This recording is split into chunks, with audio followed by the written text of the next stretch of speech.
श्रीहरि। ऋग्वेद भाग 1 मंडल 1 सूक्त 159। ऋषि दीर्घतमा देवता द्यावा पृथ्वी छंद जगती। यज्ञ वर्धक महान और यज्ञ कर्म कार्य के चैतन्यकारी द्यावा पृथ्वी की मैं विशेष रूप से स्तुति करता हूँ। यजमान उनके पुत्र स्वरूप है, उनके कर्म सुंदर है। अनुग्रह करते हुए वे यजमानों को मनवांचित फल प्रदान करते हैं। मैंने आह्वान मंत्र द्वारा निद्रोह और पितृ स्थानीय द्यूतलोक के उदार और उत्तम मन को जाना है। मातृ स्थानीय पृथ्वी के मन को भी जाना है। माता पिता द्यावा पृथ्वी ने अपनी शक्ति से पुत्रों का भली भांति रक्षण करते हुए उन्हें प्रगतिशील बनाया।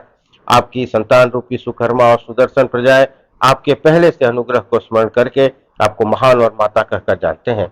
पुत्र स्वरूप स्थावर और जंगम पदार्थ द्यावा पृथ्वी के अतिरिक्त किसी को भी नहीं जानते। आप उनकी रक्षा के लिए अबाध स्थान प्रदान करें।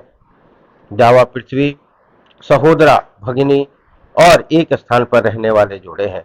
वे प्रजायुक्त चैतन्यकारी हैं। किरणें उनका विभाग करती हैं। उनके कार्य में निरत सुप्रकाशित रश्मियां द्योतमान अंतरिक्ष के बीच नए नए सूत्रों को विस्तारित करती हैं। आज हम सेविता देवी की आज्ञा के अनुसार उस वर्णीय धन को चाहते हैं। हमारे ऊपर द्यावा पृथ्वी अनुग्रह करके गृह आदि और सत गौों से युक्त धन प्रदान करें।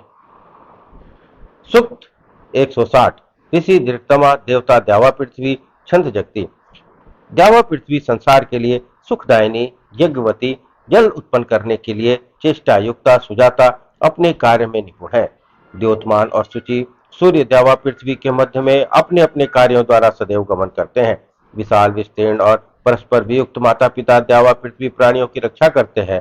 मनुष्यों के मंगल के लिए ही द्यावा पृथ्वी आकाश मानव सचेष्ट है, क्योंकि पिता समस्त पदार्थों को रूप प्रदान करते हैं। माता पिता द्यावा पृथ्वी के पुत्र सूर्य है। वे धीर और फलदाता है।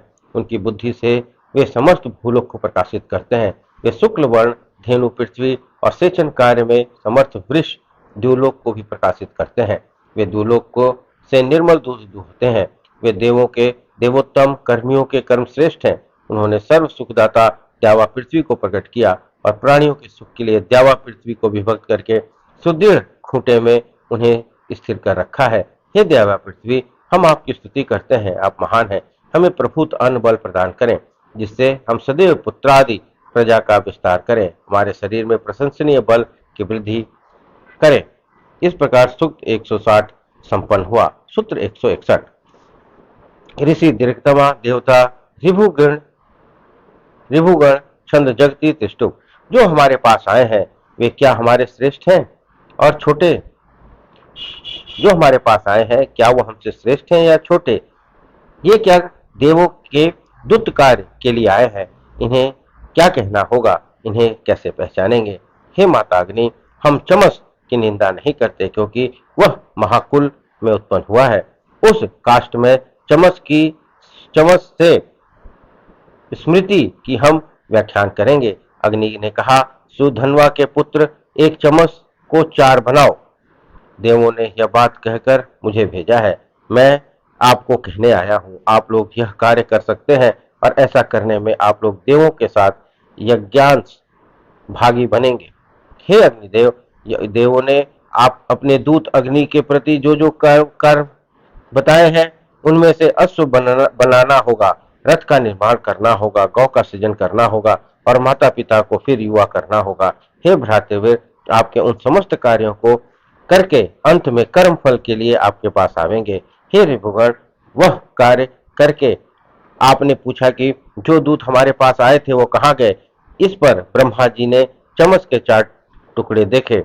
उसी समय वह स्त्रियों में छिप गया। जिस समय त्वष्टा ने कहा कि जिन्होंने देवताओं के पान पात्र चमस का अपमान किया है उनका वध करना होगा, उस समय रिभुगण ने सोमरस तैयार कर होने पर दूसरा नाम ग्रहण किया और कन्या क्या उनकी माता ने उसी नाम से पुकारना उन्हें प्रसन्न किया। इंद्रदेव ने अपने अश्वों को जगाया, अश्विनी कुमारों ने रथ तैयार किया और बृहस्पति ने विश्व रूपा गौ को स्वीकार किया। इसलिए हे रिभु, विभु और बाज, आप देवों के पास जाएं। हे पुण्यकर्ता लोग, आप यज्ञ भाग ग्रहण करें। हे सुधनवा के पुत्रों, आपने आश्चर्यजनक कौशल से मृत गाय के शरीर का चमड़ा लेकर उससे गौ उत्पन्न की, जो माता पिता वृद्ध हैं। फिर उन्हें फिर युवा बना दिया और एक अश्व से अन्य अश्व उत्पन्न किए, इसलिए रथ तैयार करके देवों के सामने जावें। हे देवों, आपने कहा था, हे सुधनवा के पुत्रों, आप लोग इसी सोमरस का पान करें। यदि इन दोनों में आपकी इच्छा न हो तो तीसरे सवन में सोमरस पीकर अत्यंत तृप्त हो जाएं। ऋभुओं में से एक ने कहा, जल ही श्रेष्ठ, सबसे श्रेष्ठ है। एक ने अग्नि को श्रेष्ठ बताया और तीसरे ने पृथ्वी को। सत्य कहकर उन्होंने चारों चामसों का निर्माण किया। एक रक्त बाहर भूमि पर रखे, दूसरे छुरे से कटे मांस को रखते हैं, तीसरे मांस से मल आदि अलग करते हैं। और किस प्रकार माता पिता यजमान दंपत्ति पुत्रों ऋभुओं का उपकार कर सकते हैं। हे प्रभु दीप्तिशाली, ऋभुओं आप नेता है। प्राणियों के भले के लिए आप ऊंचे स्थान पर व्रीहि, जौ आदि तीर्ण उत्पन्न करते हैं और सत्कर्म करने की इच्छा से नीचे के प्रदेश में जल उत्पन्न करते हैं। आप अब तक सूर्यमंडल में विश्रामरत थे रहे, अब इस प्रक्रिया का अनुगमन क्यों नहीं करते। हे ऋभुओं, जिस समय आप जलधर में भूतों को मिलाकर चारों ओर जाते हैं, उस समय संसार के माता पिता कहाँ रहते हैं। जो लोग आपको हाथ पकड़कर रोकते हैं, उन्हें नीचा दिखावें। जो कटु वचन द्वारा आपको रोकता है, उसकी भ्रष्ट न करें। हे ऋभुओं, आप सूर्यमंडल में शयन करके सूर्यदेव से पूछते हैं कि हे सूर्यदेव, किसने हमारे कर्म को जागृत किया। तब वे कहते हैं, वायुदेव ने उनको जगाया। वर्ष बीत चला, इस समय आप लोग पुनः संसार को प्रकाशमान करें। हे बल और नवता ऋभुओं, आपके दर्शन की इच्छा से मरुत स्वर्गलोक से आ रहे हैं, अग्निदेव पृथ्वी से आ रहे हैं, वायुदेव आकाश से आ रहे हैं और वरुण देव समुद्र जल से आ रहे हैं। इस प्रकार सूक्त 161 संपन्न हुआ। बोलिए श्री हरि।